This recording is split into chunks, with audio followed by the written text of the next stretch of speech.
الرحمن الرحيم. الحمد لله والصلاة والسلام على رسول الله صلى الله تعالى عليه وسلم. ربنا أرنا الحق حقا وارزقنا اتباعه، وأرنا الباطل باطلا وارزقنا اجتنابه. ربنا آتنا في الدنيا حسنة وفي الآخرة حسنة وقنا عذاب النار. برزان وخوشوستانم دیارە ئەم لێرە بەخش ئەکە ئەیبینێ بەدە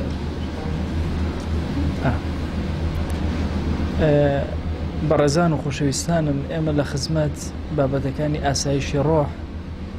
چەند دەرسێکمان گوزەران. نابێ دایەک هەبێ و نەخۆشیەک هەبێ لەسەر زەویە دەوای نەبێ، ئیلا ئەبێ دەوای هەبێ، چه مادی بێ، چه ڕۆحی بێ، چه قەلبی بێ، ئەبێ ئیلا دەوای هەبێ. ابن القيم رضا ڕەحمەتی خوای لێبێ دەوای یەکەم فەرمووی قورئانە، دەوای دووهەم فەرمووی نە بریتێ لە دوعا، و دەرسێکیشمان لە دوعا باس کرد. هێشتا دەرسی دوعا ماومانە، زۆرمان ماوە، چونکە دوعا زۆر تەرکیزی خاتە سەر. ابن القيم رضا ڕەحمەتی خوای لێبێ بۆی ئەفەرمێ فەصلێکی تازە الإلحاح في الدعاء، زۆرکردن لە دوعایە، سووربوون لەسەر دوعا. ئەفەرمێ نەفعترین جۆری دەوا بریتێ لەوەی کە ئیلحاحکەی زۆر تون لە مەسەلەی دوعایە، 2 جار 3 جار 100 جار. ئەفەرمێ جارێ لە فەرمایشتە هاتووە من لم يسأل الله يغضب عليه، ئەوەی داوا لە خوا نەکا خوا لێ تووڕە ئەبێ، کابوو ئەمە هەر خۆی بۆ خۆی بەر ڕەحمەتی خواکەوی کە دوعاکەی. فرمايشتكي أنس أفرمي لا تعجزوا في الدعاء فإنه لا يهلك مع الدعاء أحد. أفرمي قد ما نوم بالدعاء، قد هيج كسي لقد دعاء نافوت توشي فوتان نابي، مهما كان دردكت قوربي قرفتي قوربي لقد دعاء بجي. لفرمايشتكي ترى عائشة بمان أجرته دايكمان دايكي إيمان داران. أفرمي بيغمبريان صلى الله عليه وسلم فرمي إن الله يحب الملحين في الدعاء، أو كساني كوازور إلحاحا للدعاء خوازوري خوشون. الضعف يقل فرمايشتكا هي وفرمايشتي بيشوج أيضا ضعفي كتيا شكاية موت ما لسر سيستمي كتابك ابن القيم رضا رحمة الله لبي أرونك داء دواءك. أم فرمايشتاني هنا وقالوا شي ضعفي كتيا طبعا علماء يكون طبعا لمسائل فضائل أعمال استشهاد ينزل بحديث ضعيف كدو وهنيك فرمايشتك بلي أم فرمايشت ضعيفة إترتها وكاري بيناكري شروط ومرجي خويه، وفرمايشتك ضعيف جدا نبت، واستشهاداتي هبت، استشهاداتي تري هبت فرمايشتي تر همو أبنا دليل بلغبو إيش بكربه فرمايشتي ضعيف. يمكن لو كسانيك إيشي بيك ابن القيم رضي الله عنه يا ابن تيمية أو رأيان هيك أو فرمايشتاني كضعيف جدا نين بكاريان هنا ولا فرمايشتكان كتابة كان يعني بويا مسائل دعاء أو بريبا هل أو بريبا لو ديوغت مسألة بابنا إلحاح للدعاء أو كان فرماجتي في غمريان صلى الله عليه وسلم هي ولكتاب الزهد إمام أحمد وما نجرته لقتاده كأفرمي ما وجدت للمؤمن مثلا إلا رجل في البحر على خشبة. سبحان الله إنسان تشونا بحر إتر أملي أبرد ولا تولنا دريابي بس دارك غير الدعاء شيئك يعني تشاري هي تشاركتني هر هاواركي دسبرسكي بلاضيتو باريتو تقربك إلى أخوة بحر تشتيك هتا بوي أفرمي إيمان دار همو كاتي وكو كسواي للدعاء همو كاتي إيمان دار وكو كسواي بس دارك ولا دريا شقول إيانا وإيبا شون دعاءك شون أباريتو. فهو يدعو يا رب يا رب لعل الله عز وجل أن ينجيه، هاوارك يا رب يا رب تكرارك دعاك بشكم خواهي ورزقاريك أملي زور أبوك خواهي ورزقاريك. شون أم كسل سر تختك هيج أميدك نية إلا الله نبي إيمان دار همو جياني أوها بتشبونا يكي يعني لغير ذاتي خواه ودواك المو بتشبوك. يا سبحان الله أفرمي منالي بتشوك أكر زلەیەکی لێ بدەی شتێک یەکسەر بۆ کوێ ڕائەکە بۆ باوەشی دایکی هیچ کەس ئازاریە ئەو پەلاماری باوەشی دایکیەدا ئەفەرمێ ئیماندار وەکو ئەو مناڵە ئاوایە هەموو لەحظەیەک ڕجوعی هەیە بۆ لای خوا ئەگەڕێتەوە هاوار لە خوا ئەکا یەتەوە لای ڕەب العالەمین بەڵام ئەم دوعانەی کە ئێمە ئیکەن ئافاتیشی هەیە ئافات هەندێک جار شتێک ئەبێتە سەبی ئەوەی دوعاکەم گیران نەبێ ئەم شتە چییە ئەفەرمێ ئیبن القەیم ڕەزا و ڕەحمەتی خوای لێبێ یەکێک لەو شتانەی زۆر بەهێز ناهێڵ لە دوعاکەت گیرابێ ئەن یەستەعجیل العەبد ئەوەیە عەبدێک پەلەکە لە دوعا ويستبطئ الإجابة أم بلي بيتو جوابش ندرته إنجا فيستحسر ويدع الدعاء توشي حسرته بطاقتنا من وزن الدعاء كان هنا أم أفرمن نموني أم كسوك وشي ويا قوليكي جوانت هي لمالو إنجانيكي جوانا كريو آدي خولي جواني بو بينا وتيكو آدي توي تيبكو دي وده قولك الحمد لله صوزو ورده دي خريكة جوانی خۆی دەرەخە کورە ماڵم ئاوا کریاخوا ئەمە نزیکە حەوهەش ماگە خەریکە مێشتا بە ئاوە لەسەری دەرێناوە وازی لێ بێنە گوڵەکە چی دێ هەموو شتێک لەناوە چێت تەواو بالضبط ئەم مەسەلەی واسێنانە بەو شێوازەیە ئەم کەسەیە دوعاکە خەریکە بەرەگرێ وازی لێنە سووکێ تەڕاجوعەکە بۆ دواوە دوعاکەی ئەگەڕێتەوە لێ وەرناگیرێت لە بوخاریە هاتو بخاري شريفة لأبو هريرة ورضا رحمة الله عليه بيغمر جان صلى الله عليه وسلم فرميتي جوابتا أدريت وإلا ما لم يعجل ما دام بلنكن بلا شون بلنكن يقول دعوت فلم يستجب لي نابي أم كلمة بلاي قد أما أبي مخيلي ومشيت درو داوام كردو جواب ندراوة داوام نخير كزني داواك تخوى جوابي نداتو هو أبي أم كلمة إنسان لدعاء قد بكارينين يأس نيقري لدعاء لا صحيح مسلمة هاتو أفرمي بردوام إنسان جوابي أدريته ما لم يدعو بإثم أقد دعانك بالتاوان لدعاك يا تاوانك أو قطيعة رحم يا لدعاك يا قطيعة رحم تيانا سيركي كسيك مثلا دعاك لبريك يخوي لخشيك يخوي باشا لخزمك يخوي قطيعة رحمة أفرمي أجر وانا بيتو بلجنك إلا جوابي أدريته وتعني يا رسول الله صلى الله عليه وسلم شون بلبك يعني بلكردن شونه فرموي أوي كبلي قد دعوت فلم أرى يستجاب لي حد دعاءك وجواب نادرته أو كاتا توشي حسرت أبي وازد دعاك يعني همو أوي كردوش يتي لدسي درج همو عبد كان لخيري زور قوران حتى وكو بلنكن لدعاء كبليان كرت وتيان جواب من ندرة وجواب ندرته فهو بيل دعاء زور بنفسي كي دريجوا وما عرزم كردن جاري بيشو إما زورتر لأنا ما ديك كمان لم درسانا ما بزني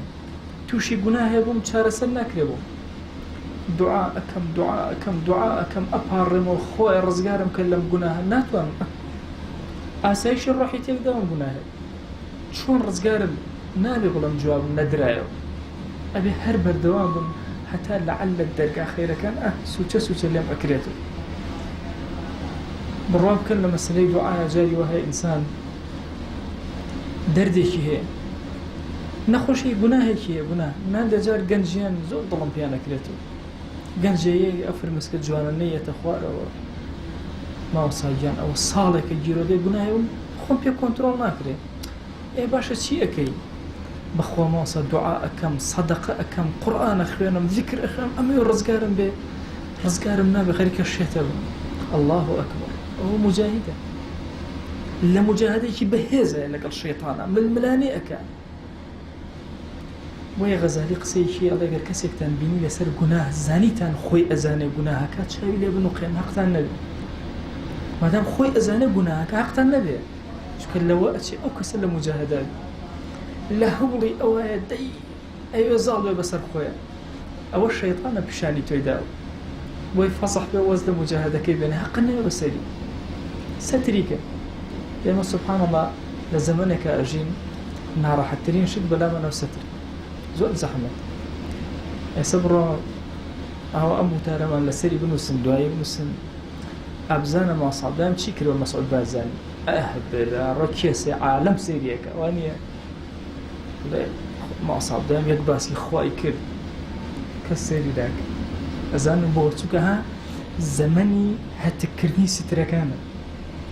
کێ لەگەڵ کێ یا بڵێ تۆ ئەگەڵ لێ ئەم مەلایە ئەی هاوار چه گوناهێکی کرد گرژزان چی عالەم سێریەکە بۆ چونکە زەمەنە زەمەی ستر نییە زەمەنی چییە؟ ئیطلاع بەسەر شتی خەڵکە سیرکردنی شتی حتا لەس مەسەلەی مادیاتە بڕواکە نەفسی ئینسانەکان ئەوە نەبچوو بووەتەوە یعنی کەسێک سیارەیە کڕێ ئەوە چۆنی کڕی ئەو بە چەندی کڕی ئەوە لەکوێ کڕی ئەوە چۆن بوو دەی ها محاولەکەین سیتری یەکتر بزانین بەینەما لە شەریعەتە بڕواکەن چاو نوقاندن چاوگرتن عەبدێکە بینی گوناهەکە گوناه بەڵام ئەزانێکە گوناهەکات خۆتی لێ هەڵەکە کێ ئەڵێ لە کاتی گوناهەکە ئەو لە مجاهدەیەکی ئەوەنە بە قوتانە فەزلی لە تۆ گەورەتر کە تۆ بە حساب باسیە بۆیە بەڕاستی ئەم زەمانە زەمانێکی زۆر خەتەرە لە زۆر ئاگامان لێ ئەبێ زۆر وریایانە هەڵسوکەوتکەین تەعاملکەین بەڕێزەکانم ئینسان پەلەی نەبێ واللهی لە فکری تەسەووفە شتێک هاتووەڵە ئینسان وایە جاری وایە بە گوناه ئەچێتە بەهەشت بە گوناه یعنی چۆن بە گوناه ئەچێتە ئەڵێ بە تاعەت ئەچێتە ناو جەهەنەمەوە بە گوناه ئەچێتە ناو بەهەشتە بۆ کە ئەم گوناهە ئەکات دڵی ئەتەزێ ڕۆحی ئەلەرزێ ئاسایشی ڕۆحی تێکەچێ هاوارەکە ئەلاڵێتەوە ئەپاڕێتەوە خێرەکە سەدەقە ئەکا مجاهدە ئەکا بۆی ڕزگاری بێ ئەزان ئەم کەسە پلەی لای خوا چەند بەرزە لە شەڕایە لەگەڵ شەیطانە باشەیەمە لە ئیسلامە مەسەلەن باسی جیهاد ئەکرێ جیهادی ئەکبەر چیە جیهادی نەفز نییە کە ئینسان محاولە ئەکا زاڵە بێ بەسەر نەفسی خۆیە ئەزان لەو کاتە پلەی ئەو گەنجە لای خوا چەند بەرزە چەند شیرین و جوانە بۆیە بەڕاستی لە مەسائیلی دوعایان نابێ مانووبی والله ئینسان جاری وە هەیە ساڵێک 2 ساڵ 3 ساڵ ئەپاڕێتەوە ئەلان اینجا خوا ڕزگاریەکە جاری وە ئینسان خوا عقوبەیەدا ناتوانێت قورئان بخوێنێ ئیتر کە ناتوانێت قورئان بخوێنێ ئەمەیەکێ لە عیلاجەکانی ڕۆشتووە و ئاسایشی ڕۆح تێک چوو ئەپاڕێتەوە خوایە هاوکاریم کە خوایە هاوکاریم کە یا ڕەب هەوڵ ئەدەی جوهدەکەی دەی دوایی خوای لەوە دەرود لێ ئەکاتەوە ئەبیتە قاریئێکی باشی قورئان یان هەندێک نوێژی جەماعەتەکە ئەفەوتی ئەمڕۆ فەوتە ڕۆژێکی تر فەوتە بەڵام نەفس هاواری لێ هەڵساوە مجاهدە ئەکا هەوڵ ئەدا بۆی بکاتەوە ئاستی خۆی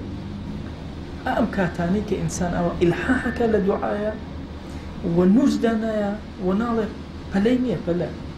بە تەحەمل لەگەڵ خوای جانە تا کەی خۆی منەت ئەکا بەسەریا و پێ عەتا ئەکا بەرزترین پلەیە ئینسان لەو کاتە بەڕاستی ئینسان کە ئەوێ دوعا بکە هەوڵ ئەدا باشترین شێواز بەیانی ئەڵەن تەعینات دەستی پێ کردووە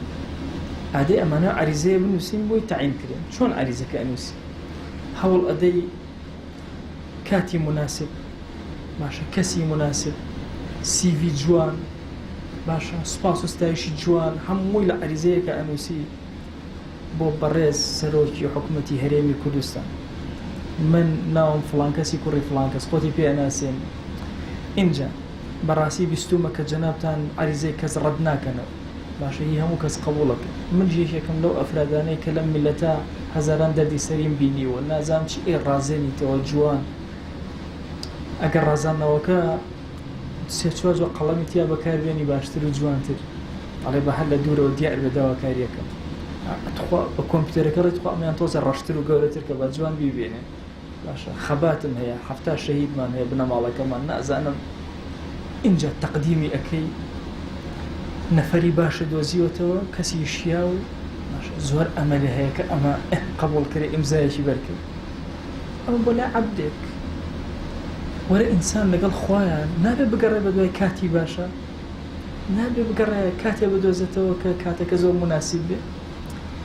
بۆیە ئیبن القەییم فەرمێ جارێ ئەوقاتمان هەیە و حاڵی کەسەکەشمان هەیە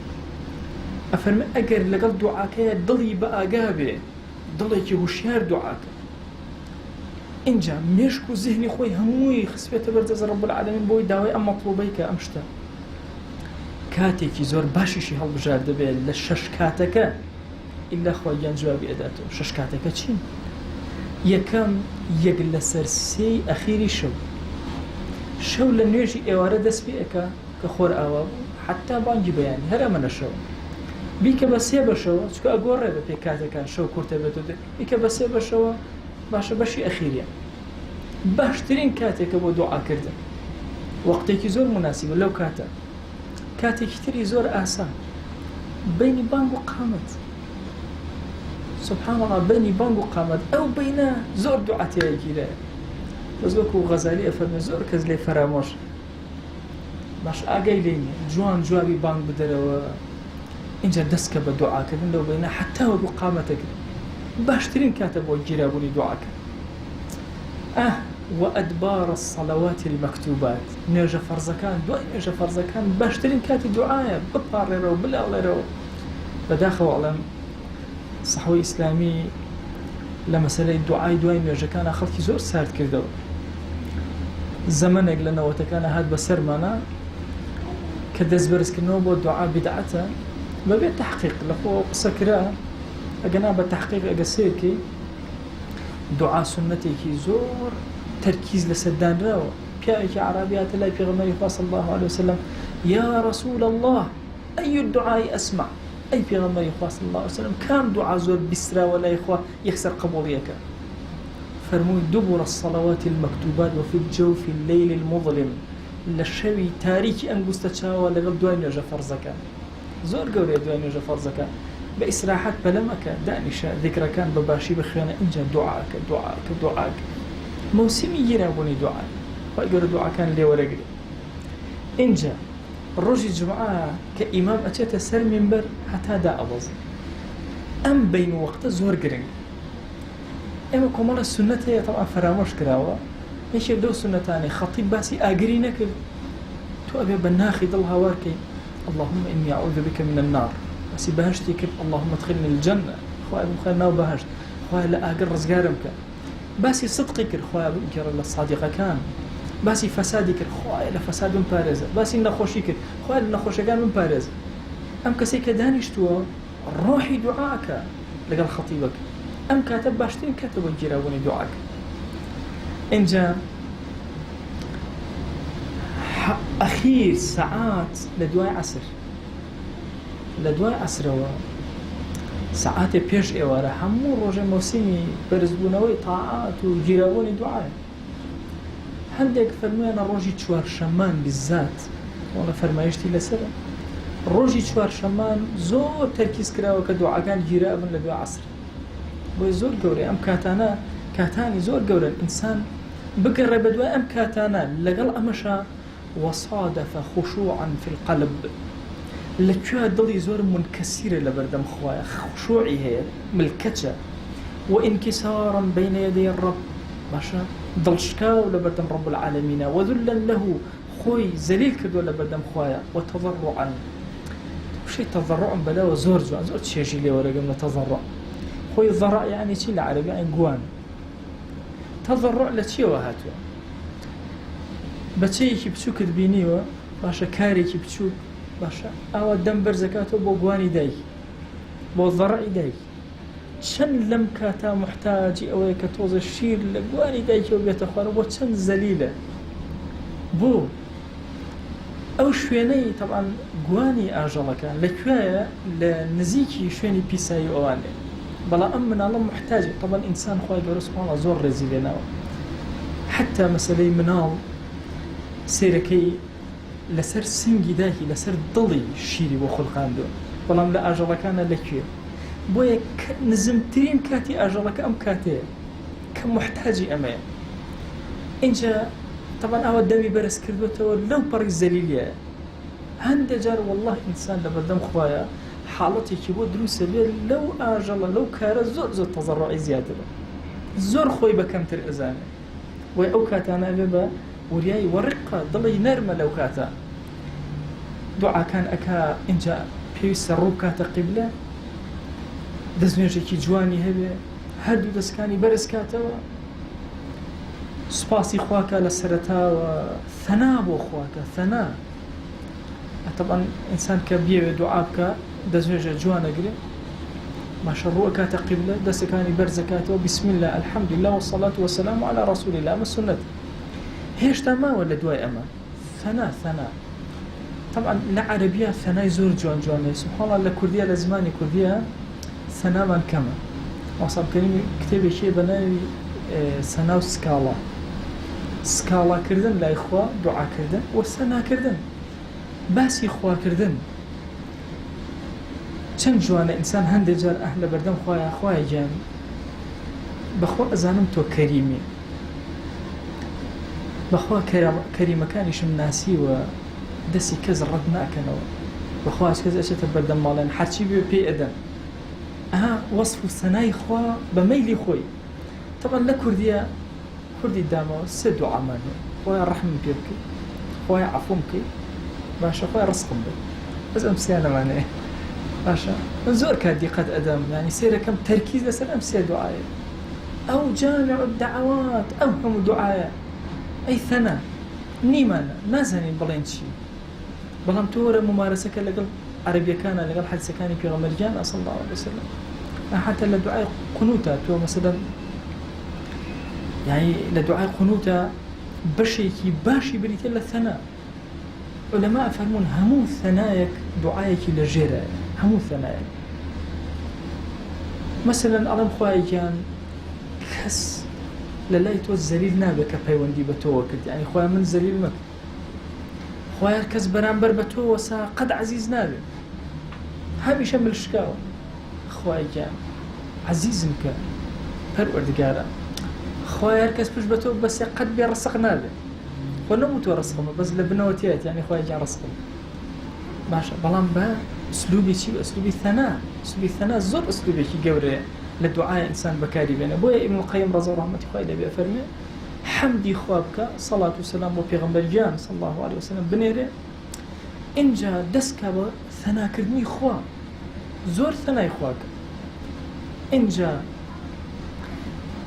لە بیری نەچێتەوە ئەگەر پێشتر ئینسان تەوبەیەکی سادقانە بکە بەئی خۆی و خوا زۆر تەئسیری هەیە لە گیراوونی دوعاکەی لەگەڵ ئەمەشە بچێتە حزوری خوا بە ئیلحاحێکی زۆرەوە تەمەلقکە لە بەردەم خوای خۆی هەڵواسێ لە بەردەم ڕەب العالەمین هەتا خوای گەورە دەری خەیری لێکە زۆر دەرگا هەیە بۆی بگەیتە خوا بەڵام باشترین و بەهێزترین دەرگایان بریتێ لە دەرگای ئینکیسار و خۆشکاندن لە بەردەم خوای یا ڕەبی پەروەردگارە منی عەبدت لە هەموو کەس هەژارترم بۆ تۆ بەخوا خوایە ئەگەر خەڵک بناسن کەس سەلام لێ ناکە خۆ خۆت ئەم ناسی ئەها فەرمێ قەحطانی فوالله لو علموا قبيح سريرتي لأبى السلام علي من يلقاني بخوا خواجان لنونيكا فەرمێ ئەگەر خەڵکی بزانن سەریرەت و نهێنی من چیتیایە بخوا کەس سەلام لێ ناکە هەر کەس پێم بکە پشتەکاتەوە بۆی ئەدزێتەوە ئەفەرمێ جاری وهەیە کەسی تاوانبار کە خەڵک ئیتر لێ ئەتۆرێ چاری نامێنێ ئەگەڕێتەوە لای خوا بە ئینکیسارێکەوە ئەگەڕێتەوە کەسی مسڵمان بێ بۆ ئینکیسارەوە بگەڕێتەوە تۆ بیرکەنەوە مناڵێک وەک لە فەرمایشتێکە هاتووە دایکی دەریکە ئەویش بڕواتە دەرەوە و کۆن زەمانە نا باشە زەمانانی پێشوو بێن لە پێشچاوی خۆت ئەم مناڵە بچێتە دەرەوە شەوە تاریکە دڕندە هەیە ترسی هەیە لە لادەیەک هەیە بچێ بۆ کوێ نازانە ڕووکاتە کوێ مەجبوریەتەوە پەنای دەرگاکەی ماڵی خۆیان چاوەڕێ ڕەحمەتی دایکیەکە دایکیشی لەنەوە ئاگری تێبن نازان چی بکە بۆ مناڵەکە خواخوایەتی بگەڕێتەوە هەر زوو سەرەتەقەیەکە لەسەر دەرگاکەەوە سێرەکە دایکی و مناڵەکەی نابێن لە بن دەرگاکە خەوتووە چاوە چاوێتی لە شوێنەکەەوە سێوەرێکی دەرکێت تەحملی نامێنێت دەرگاکە کاتەوە سەرەکە مناڵ خەوی لێکەوتۆ لای دەرگاکە ئەڵێ باوەژ لە گرتنێک باوەشی ئەگرێت تەسەوەر ناکرێت چ سۆزێکی ئەم دایکە بەسەریادا ئەبارێ چونکە مناڵەکەی لەو پەڕی زەلیل و ئینکیسارە بین دایک و باوەک سوبحان الله کە مناڵیان نەخۆشەکەوەیە لەسەر جێگە ئەو دوعایی کە دایک و باوەکەی کەس پێی ناکرێت ئەڵێ پیاە لە مەنتیقەی قەرەدا تەیارە هاتن کوڕەکەیان برد ئەمە واقعی ماسایە بۆی گێڕان ئەڵێ کە کوڕەکەیان برد ئەڵێ وەکو شێتی لێ هەبوو ئەڵێ بەردەنوێژێکی لێ بوو لەسەر ئەو بەردەنوێژە لا نەئەچوو شەو ئەچووی هەر لێ بوو بەیانی ئەچووی هەر لێ بوو على خلق كبياتي أبرن أويان أبيني وها دعاءك على خلق أقريابو ونام بزي في أهاتو على سبحان الله تيارهاتو كركان هنا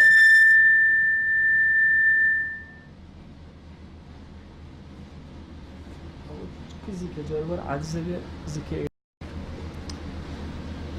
على سبحان الله الرك تيارهاتو ونا وقرداه كركان هنا على فتريك تري فيسو كريش تري أمبرت الله هاتو بلا أمبيا وإيه دعاء موقع باكركان بيدوك كركي خو يبخوا دعاء أمبيا نكري أو دعاء تري دعاء انكسار بو دعاء ضلشكاو تنها تاقى كرك وبرديان اسأو دعاء أمبيا نكري ناتوان و دعاء بك بويا سبحان الله أو انكسارك قولة لبردم رب العالمين زور دلو أكاتو قد إنسان بخوينا الله قناه بار زور كاد إنسان بخوا من قناه بار متعزد دعاء كم جيرانا قاد نا والله برد سنوش إشي جوان بقرأ توبة إشي جوان ك وره لبردم رب العالمين بسم الله الحمد لله صلاة وسلام إن جدس كبثناء إخوة إن جدس برس كروا تنجا دوباري كروا إن جا فقيري خود بأخوة نشان بن أخوة جان من هيك مني تنها تاك كركم هي كل نازل نجيبكم أخوة تحمل مني أو هذا أفرتك لحياة الصحابي كان دهلية هاتو أفرمي أفرتك لزماني في غمري صلى الله عليه وسلم فأنا كركين مرت شورد يعني كفري يعني كبدا أنه في غمري صلى الله عليه وسلم بين نرجي لسرك أفرمي كان لو كاتا دايشي هات بدايشي هنوت الله كهات ترمي كركي بيني الله ني أزاني تشيبكا الله الدستور يجي كر سري خصص وجد سري برزنا كذا وسري برزنا كذا الله ما يتكج والله الله سري در هنا كي كرد بإزار وبشتمالوشتي أبو خوي بيدا بورشي كفنك الله لو كاتب في غمري خواهات دم برزو بولا مزكوتا صلى الله تعالى عليه وسلم الله وتي أول شيء تيان والله يا رسول الله اشتيكي زور عجائب أم قرن مرت شورد مان كفن مان كب يسد دايشي هاتو وسرز برزناكاتو وكركي تشاقبو الله وتي أي دايكا هسه شون دعات كرد تي والله أي في غمري خواه صلى الله عليه وسلم من آفرته يقوم بتاقتنا هجرة كده يقوم بتنها أو الصحراء بري لمكة ومدينة للريا زور تونيمبو أو مبينما هيتي شو شقنا أبد ورده لتوني آخر بكوير بمويلي هات شاوكان محجينا أبين كوير أروشتن تحمل منما وتن باراكشن بمرم تخو من تازة طاو راكشام دسم كربة ذكر كردن لبيني أوي بمرمو نبرم شتيشي سات كشاي بالسنما كأوام كرسي كم دلوك أهو لم خواردو توزي لم سندرا دلوك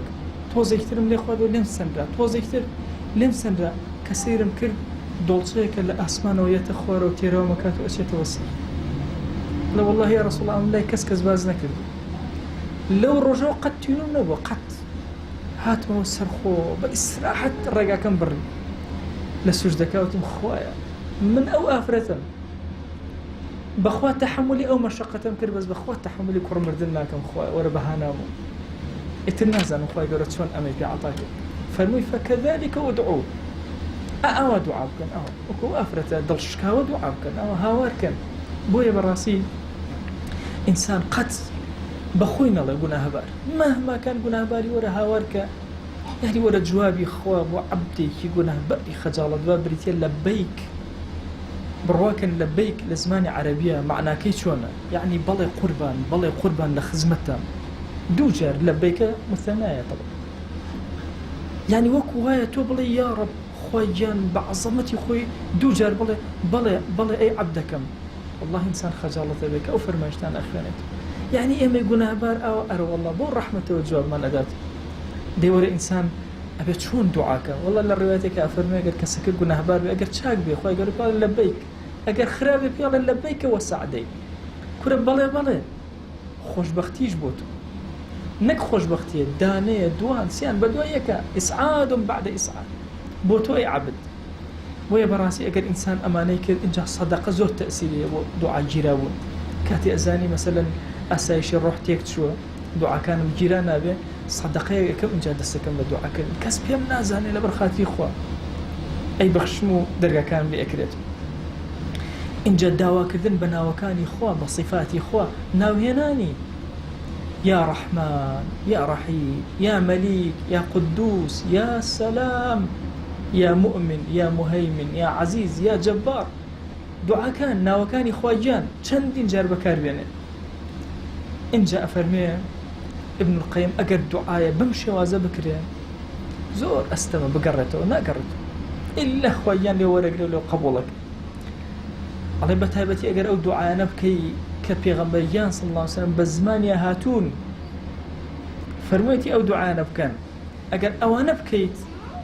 زۆر زیاتر کاریگەری زیاتر ئەوێ.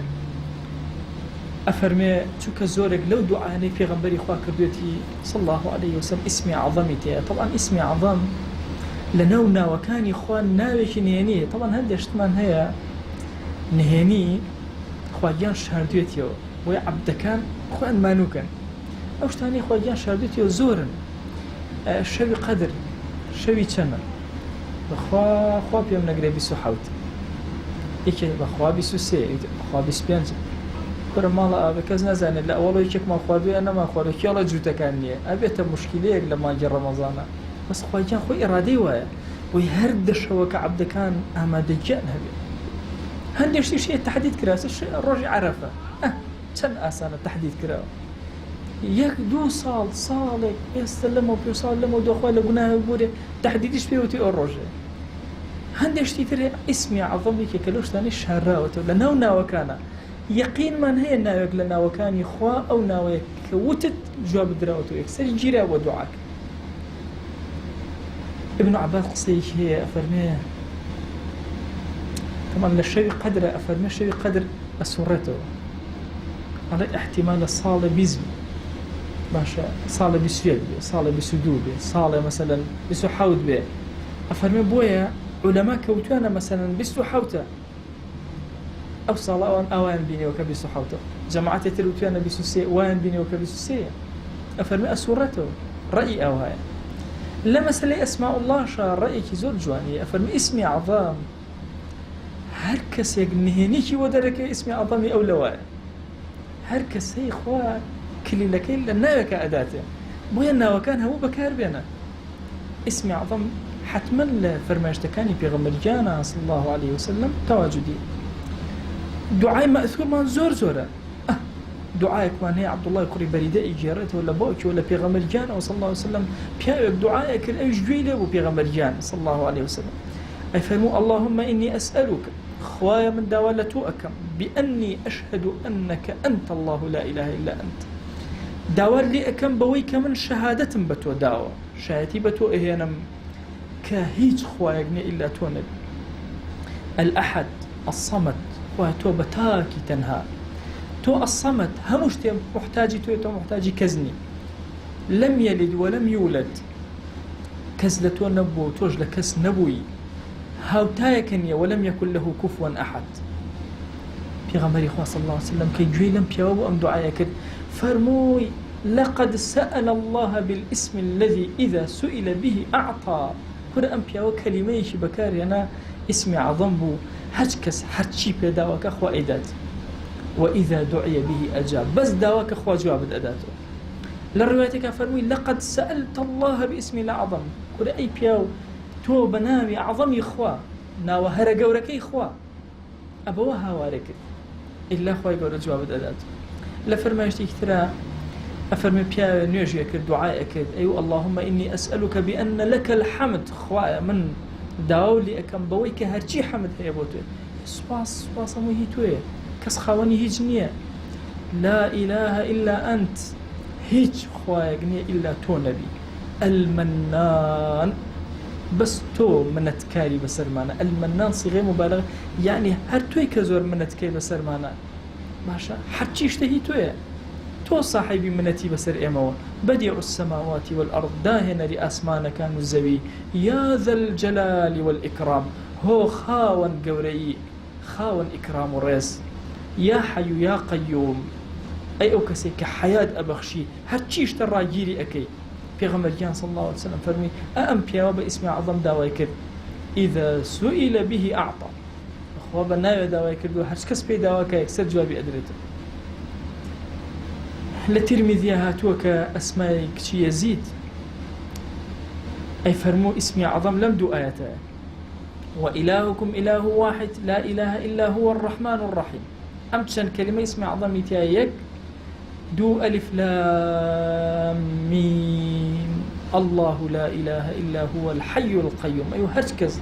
أم كلماتان إنه أم دو آيات بكر بنا دعوة كله لخواجان باسم أعظم هرشي بسويتي في أعطاك لفرمايش كافرما ألظوا بياذ الجلال والإكرام تعلقوا بها وألزموا ها وداوموا عليها كرة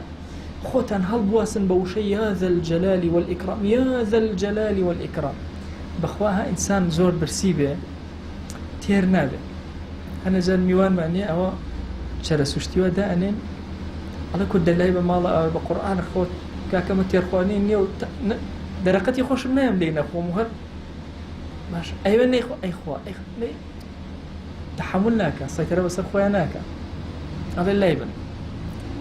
برهوا كان هندي جار إنسان لدعاء تير ناخوا لو شيء أولا لما معناه فتح تيبقى لما معناه ذا الجلال والإكرام تيبقى زين تير أخوي جارك دواءك دوام سيان 10,000 تير ناخوي بخوا جاري واي إنسان لبيانيها تائي وراء علي لا إله إلا الله لا إله إلا الله تير ناخوا جاري دوام جاري سيام جاري 1000 من علي كمين سنة كإيض جاري والله يا حي يا قيوم كره وشي يا حي بخوا إنسان تيبقى هميشه إيضت هرچيشتا كي جياني في أعطاك الدين أم رجانا لشوين أبوم سيري ميروليكم أكرت أي هاوار أقر همو إنسانات كوبتو بيانا يروح بخنا أم ميرولو بيجو الله الناتو دي ولا كي أم حياتي بمن بخشي ده بخوا أو حياتيش بدل أبخشي بخوا أو دل مردوا زينو داركي وشكي قر أبيني كم صال آوي ندرا وشك بوا بخوا مستحقي بوستينين باشا توزيع وكي تبني لبر قشقتو أي هاوار كي جياني بتو بخشيو تو يقبيني وشك والله أمتو بقرآن هم ما تشكوش كاري كي باش أما هيج إسفاديني سبحان الله إخيتنا أمزيو آوي كي بسرا حياتي في أبخشي أو شيء حي يحيي الأرض بعد موتها جاندر سكاته دورة مثلا توبة الله يكون روحك باطل مردوبة هيج بينا ديتي إن القلوب إقبالا وإدبارا توشي نأسايشي كي زور خراب هاتو داءني شم يا حي هوارك أبزان حياتي أخاتنا ودلو شون دل زندو نابتو أو الزويكي وشكو رقو تغزندو أكاتو دلي إيما زندو ناكاتو بويا يا حي يا قيوم لفرمايشتك هاتو الله بيغمبر جان صلى الله عليه وسلم كأجر شتيكي زور قرنجي بوب هاتات بيشوا طبعا لدعاء بيغمبر جان صلى الله عليه وسلم شاوكاني أولا نكردوا والله الله يقر زور شتك قرن بويا شاي برزكتو هاوريك يا حي يا قيوم يا حي يا قيوم تكراري يكردوا يا حي يا قيوم زور قوري الروح ذاته بدعاء كان لفرمايشتي كثيرا أفرمي 6 سورة قرآن بقرة آل عمران طه زور بيخنوا اسمي أعظم لو سيانا بكرر بدوا أبي دوزنا ولا ناو سيانا وكو بيوم تري ابن عباس فرمي هركس خوشتيكي في عطائك برو بكرر دي لشوينك ضل الثابت أبي لسر اسمي أعظم دعاء كي ذنون لا إله إلا أنت سبحانك إني كنت من الظالمين أفرمي بخواهج إيمان داري النية دعاي بيبكى بو هرشتك إلا خوا جواب يداد ونزاني بس والله دسم شكاوة لا إله إلا أنت سبحانك إني كنت من الظالمين لا إله إلا أنت سبحانك إني كنت من الظالمين الحمد لله تشاقويو باش لا لقناها هاي لا إله إلا أنت سبحانك إني كنت من الظالمين رزقارب وكذلك ننجي المؤمنين خوا أفرمي بخوا إما داران وكو يونس عليه السلام رزقارك الروح يونسيها واكا لناو درياك تاريك لناو سكيحوتي التاريخ كسكس بيو نزاني بس رب العالمين نبي لا إله إلا أنت سبحانك إني كنت من الظالمين خو أجان من الظالم كانم باكو بيقردي بوتو بخوا هيج برسرا يقنيتو نبي أبزان شون جواب أداته ويأفر ما يشتاك صحيحة حاكم وترمذي الروايات يعني كل أسعد كر أبي وقاص وخالي في غمريانا صلى الله عليه وسلم أفر ما هو هيج مسلمان يقني دعاء بيوك إلا بوي جيرا أبي لمستدرك حاكم هاتو أفرمي بيغمرجان صلى الله عليه وسلم أفرمي أجر شتێکتان پێ بڵێم ئەگەر مصیبەتی ڕووی تێکردن خوا دەرگای خێرتان لێ بکاتەوە وتیان یا رسول الله صلى الله عليه وسلم ئەرە وەڵا پێمان بڵێ فەرمووی دوعاکەی ذەنون بخوێنن لا إله إلا أنت سبحانك إني كنت من الظالمين بخوێنن ئیتر ئاسایشی ڕۆحت تێک چووە هی دڵت تێک چووە هی ماڵت تێک چووە بیخوێنە جاری وایە ئینسان ئەچێتە لای 50 کەس خوا دوعایەکی خێرم بۆ بکە بەخوا مناڵێکم هەیە زۆر لاسارە دانیشە 1000 جار مليون جار أما بخوێنە لا إله إلا أنت سبحانك إني كنت من الظالمين بزات چۆن دەرگای لێ ئەکات دەیان دەرگای داخراو ئەمە کری لە کەیتی کە ئیکاتەوە لە فەرمایشتێکە فەرمووی پێتان بڵێم ئیسمی عەظەم کامەیە کورە دوعاکەی یونوسە لەبیرتان نەچێ وتیان باشە یا رسول الله صلى الله عليه وسلم ئەو بەس بۆ یونس ئیسمی عەظەم و بیکاتەوە فەرمووی نا ئەی نەتان بیستوە خواگیان ئەفەرمێ فاستجبنا له ونجيناه من الغم غم كورا الغم وبجار رزقان ما قد أخذ خوال غم وبجار إنه وزياتر كسبي ونزانة لسيحوتا لبني دريايا باشا حيتش أقالي نية أبيل تشد الله شي غماي وبجاري هوبي وكان منكسر لبدا رب العالمين هواري كبير إن جاء أزان شغمي شي هو كورا خوز بيغمبرا عليه الصلاة والسلام زور جامع مصيبة نداوة غمي بخوالي تورب وخوال باشا قومي موصلي بجيهج نينوا خوا عتابي قرد بو يخسي او شونا ورا بيغمبري بخوا عقوبه يبدا بضل يتشيلي هاتبه كان غمي تاو بي بو يفرمي رزقار ما كله غم اي ايمان داران وكذلك ننجي المؤمنين بو خوا هرشي غم هبه بس او بخلال نجاته خوا خوي فرميتي وكذلك ننجي المؤمنين لفرمايشتك افرمي اگرچی ضعفي تي الله حچي نخوشك هي هر نخوشك مادي معنوي الروحي ضلي شل روش هاوارك لا إله إلا أنت سبحانك إني كنت من الظالمين أفرمي إلا خواي قول الشفاد بو أنا أقر أم كسن خوشيكي جستيها بو مرت بلام شل روش هاوارك لا إله إلا أنت سبحانك إني كنت من الظالمين أفرمي أجري شهيده شاهد دعايك شن قوري ماشا أفرمي أي أقر خواي قول شفاي دا تنها شفاء أدا هذا الشفاء شيء أدا وليش يخوش به سوك يونس عليه السلام كرزقاري بخوش ليه خوش طبعا كخواي قال رزقاري كرشي ليش يخوش له ليش يخوش له أفرمي بويا خواي قال لو نخوش الرزقاري أكا ولقل أوشا لهم قناها كان أبود الرواية تشتري أفرمي لهم نارحة كان هاوار كان لا إله إلا الله العظيم الحليم لا إله إلا الله رب العرش العظيم لا إله إلا الله رب السماوات السبع ورب الأرض ورب العرش الكريم فرمي أما نبلين اسمي عظم لما ندزير أبي فرما يشتي كتير أفرمي علي كري أبي طالب هاوتي يا رسول الله صلى الله عليه وسلم فيرمك كان دجار كربنا راحتية الرقام شتي بلين رزقارم بيه فرمي بلي لا إله إلا الله الحليم الكريم سبحان الله تبارك الله رب العرش العظيم والحمد لله رب العالمين إلا خوي قال رزقاري كان لنا راحتي كان هلا مستدي إمام أحمد هاتول عبد الله كري عباس وفرمي بخوا همك نية حزننا راحتيك نية إنسان أم دعاء مشهورة بخيانة اللهم إني عبدك ابن أمتك اللهم إني عبدك ابن عبدك ابن أمتك ناصيتي بيدك بيش شاوم بدسي توي خواي جان ماض في حكمك بخوا من يجد صلاة النية حموشتك للايتوي حكم للايتوي عدل في قضاء هر بريلا سر من بدي بخوا عدالة لواي خواي حرشين بيا بخش دي خواي جان بهرشينا وداولي أكم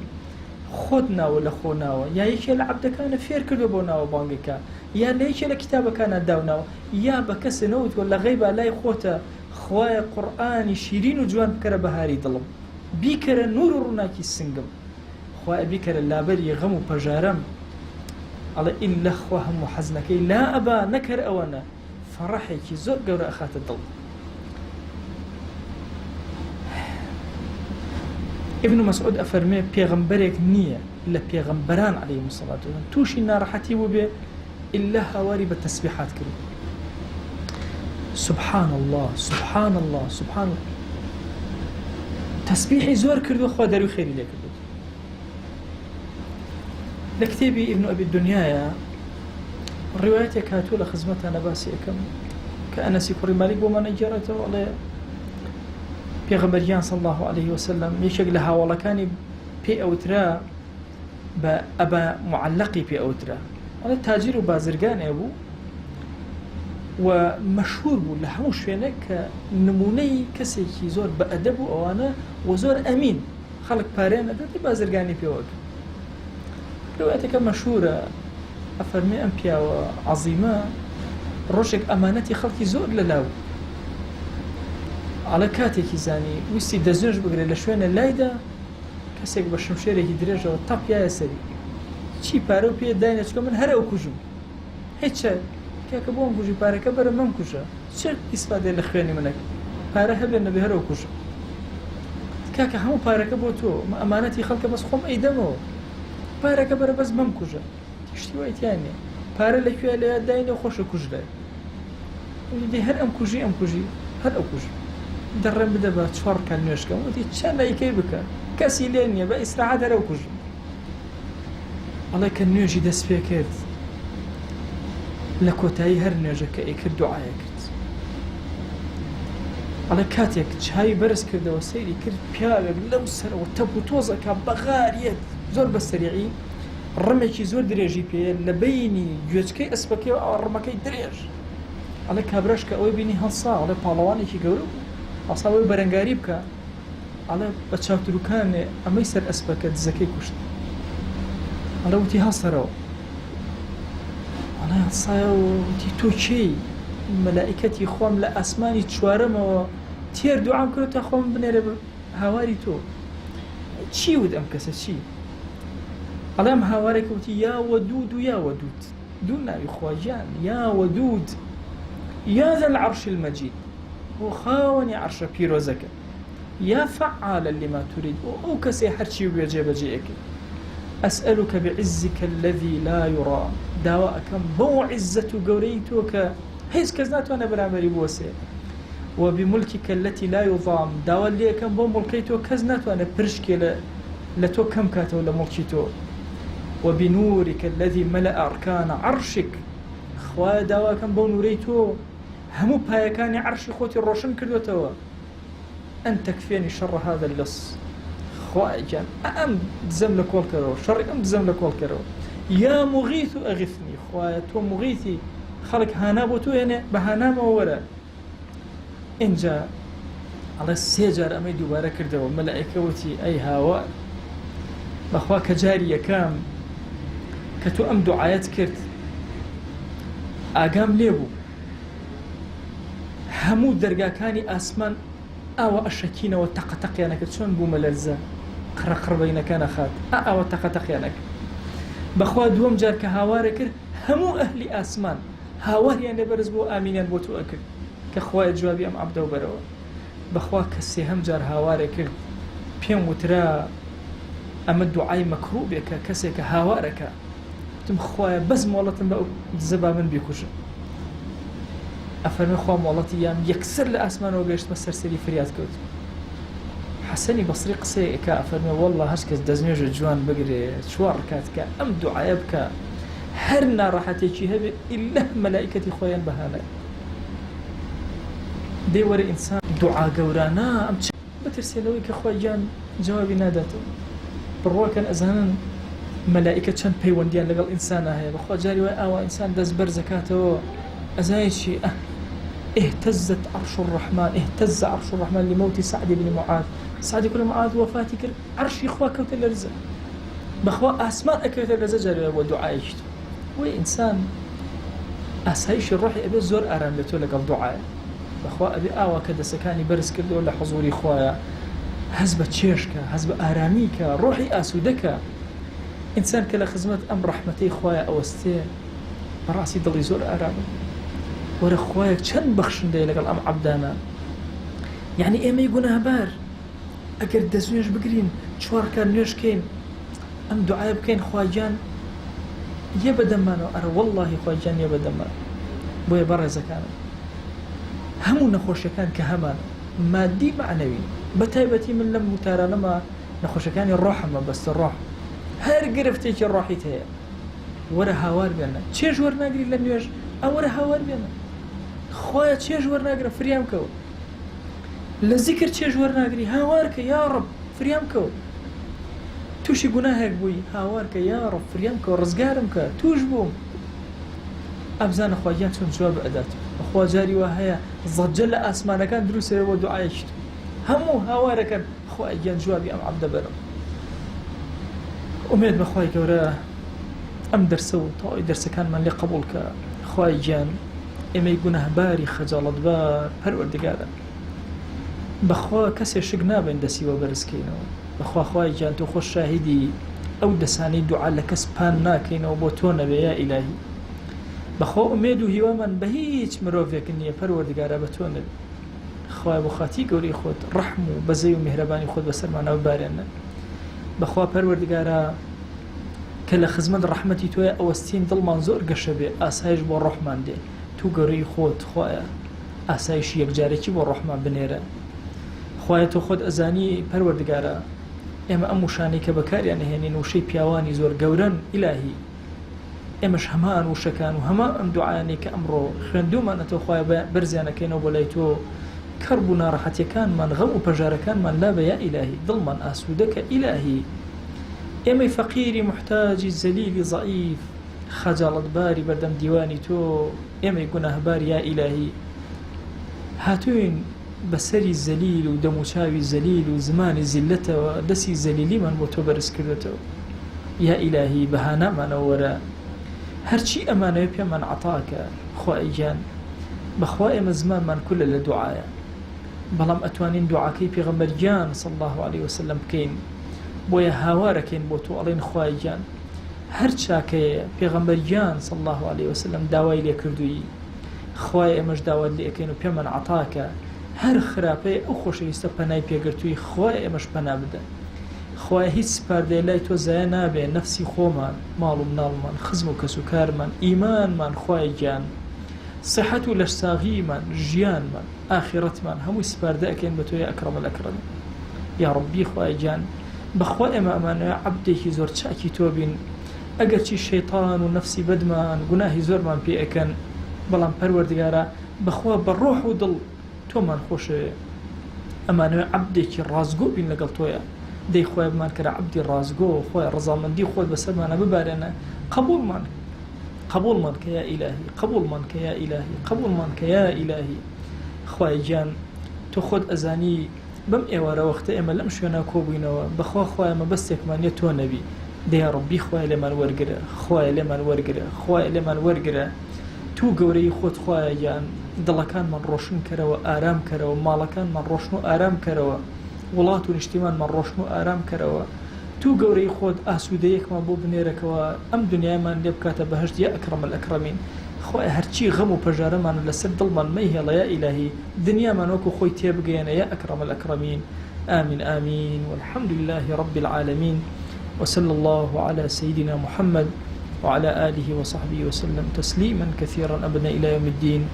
خواهيان صلاوي أما جسي أما بقينا في غمري خواه صلى الله عليه وسلم وتاك نوما لخزمتي أبينا خواه يقول لقناهي مني شيء وجبوري خوالتان راضي بي يا ربي أي موفق إن شاء الله